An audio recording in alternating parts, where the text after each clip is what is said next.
रमेश चंद्र बौद्धाचार्य ने बताया क्यों मनाई जाती है विजयदशमी। इसके बारे में बताया सम्राट अशोक। विजयदशमी बौद्ध परंपरा में बेहद पावन और ऐतिहासिक पर्व है, जो सम्राट अशोक के जीवन के महान परिवर्तन का प्रतीक है। हिंसा से अहिंसा की ओर और युद्ध से धर्म को अपनाने की ओर ऐतिहासिक पृष्ठभूमि। सम्राट अशोक ने विख्यात कलिंग युद्ध के बाद युद्ध और हिंसा के मार्ग का त्याग किया और बौद्ध धर्म अपना लिया। कलिंग युद्ध के 10वें दिन उन्होंने धम्म दीक्षा ली, जिसे बौद्ध परंपरा ने अशोक विजयदशमी के रूप में मनाया जाता है। ये बताएं रमेश बौद्धाचार्य ने। बौद्धाचार्य जी, लोग आज जो अशोक सम्राट के विजयदशमी के लिए मनाया जा रहा है, क्या है ये पर्व? आज पूरे विश्व में सम्राट अशोक विजयदशमी का पर्व मनाया जा रहा है। इसके पीछे बहुत बड़ी कहानी है। सम्राट अशोक कलिंग की लड़ाई बड़े ही सफलतापूर्वक जीती, परंतु जब उन्होंने पीछे मुड़ के देखा तो उनके रणभूमि में बहुत सारी लाशें पड़ी हुई थीं। उन लाशों को देख करके उनका मन द्रवित हुआ और उन्होंने तलवार फेंक कर ये कहा कि अब हम आज से युद्ध नहीं, बुद्ध चाहिए।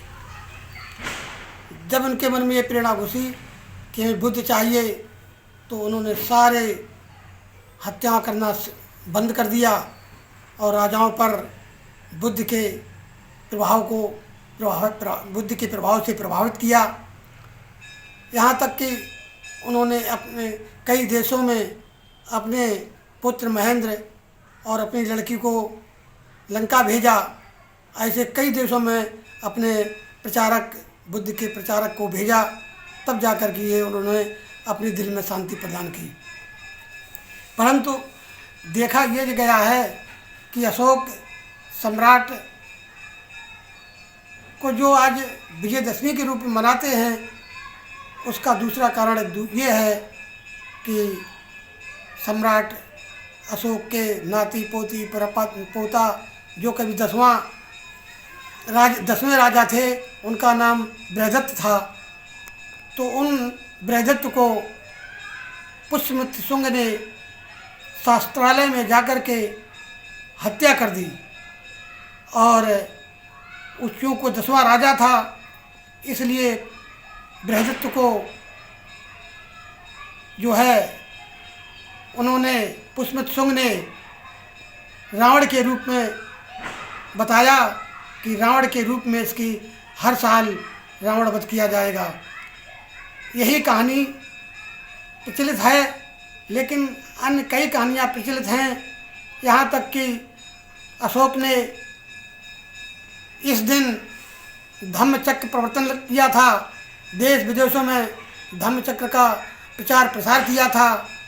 इन सभी बातों को लेकर जब ये बात आती है तो ये वास्तव में सत्य ही कहा है, हमें युद्ध नहीं, बुद्ध चाहिए।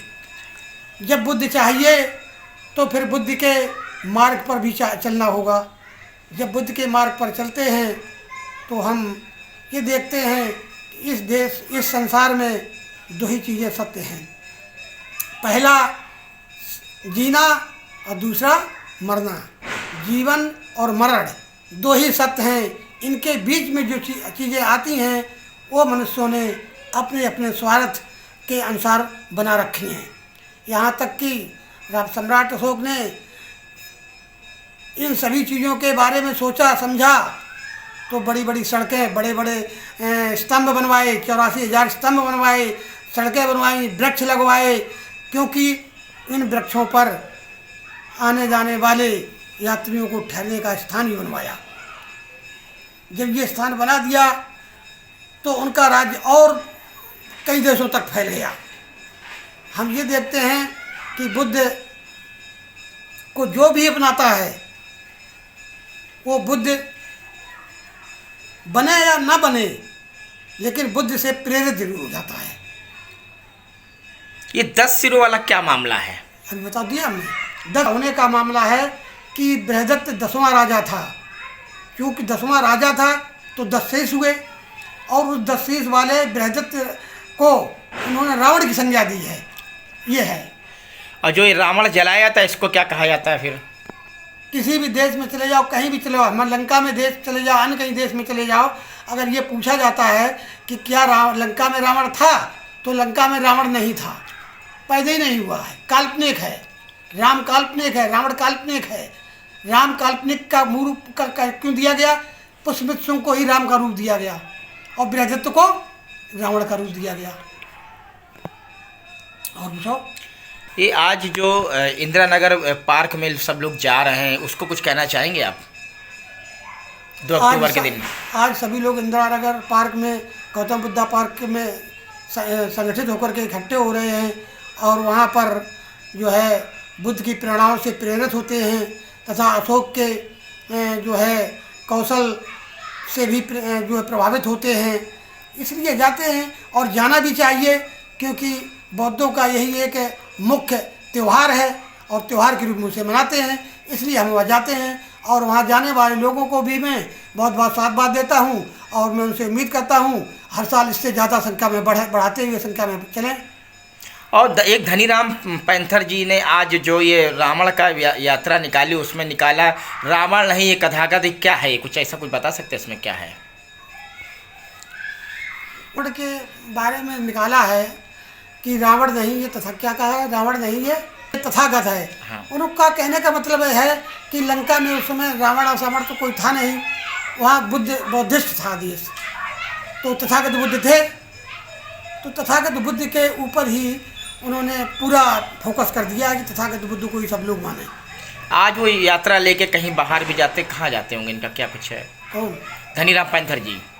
देखो ये तो यात्राएं हैं, कहीं कोई जाए अपने जो उसके दिमाग में आ जाता है कि हमारे दिमाग को, हमारे समाज को या और लोगों को ये चीज़ अच्छी लगती है, तो उसकी यात्रा के रूप में मना लेते हैं और गोष्ठी के रूप में मनाते हैं, सभा के रूप में मनाते हैं। इस प्रकार से मना के हम अपने लोगों का, अपने समाज के लोगों का दिल मतलब जो है बढ़ाते हैं और उनको उज्जवल भविष्य की कामना करते हैं कि उज्जवल भविष्य में चलें और उनको बराबर त्यौहार मनाते रहें।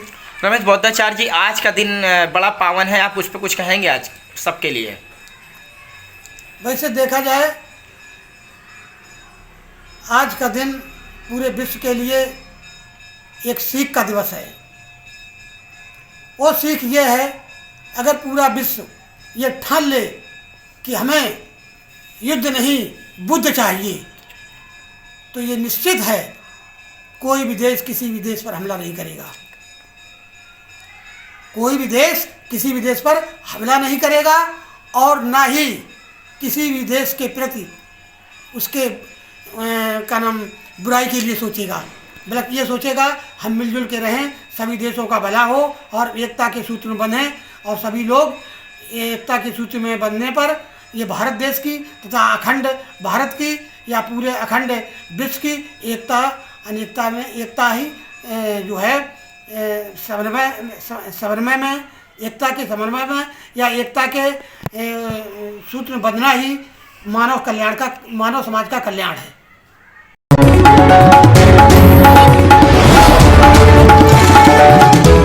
आप जन